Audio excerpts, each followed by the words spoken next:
हजरात, एक गजल के दो शेर और एक गजल के दो शेर काफी है। एक मतला सुनिए।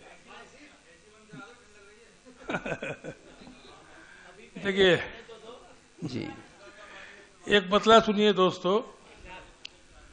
अर्ज किया कि क्या बताएं लौटकर परदेश से क्या लाए हैं। वाह, क्या बताएं लौटकर परदेश से क्या लाए हैं। घर से बचपन ले गए थे और बुढ़ापा क्या कहने हैं। वाह वाह, क्या बताएं लौटकर परदेश से क्या लाए हैं। वाह वाह वाह वाह वाह वाह वाह वाह, क्या बताएं लौटकर परदेश से क्या लाए हैं। बहुत खूब।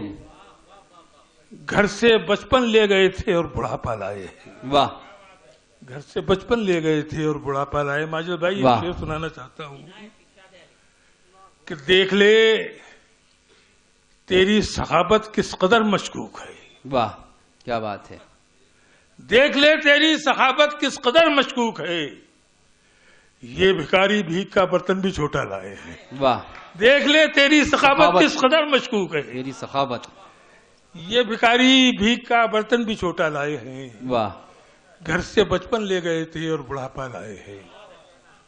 इसी कबील का एक मतलब एक शेर और सुनिए। मतलब ये कि अच्छा किया जो आ गए परदेश छोड़कर। वाह, अच्छा किया जो आ गए परदेश छोड़कर।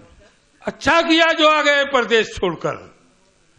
पानी भी पीना पड़ता था पत्थर निचोड़कर। वाह, अच्छा किया जो आ गए परदेश छोड़कर। अच्छा किया जो आ गए परदेश छोड़कर। पानी भी पीना पड़ता था पत्थर निचोड़कर। वाह, और उसके भी हाथ मेरे गरीबा तक आ गए। बहुत खूब, बहुत खूब। वाह वाह वाह वाह, उसके भी हाथ मेरे गरीबा तक आ गए। करता था जो नमस्ते कभी हाथ जोड़कर। वाह वाह वाह वाह वाह वाह वाह।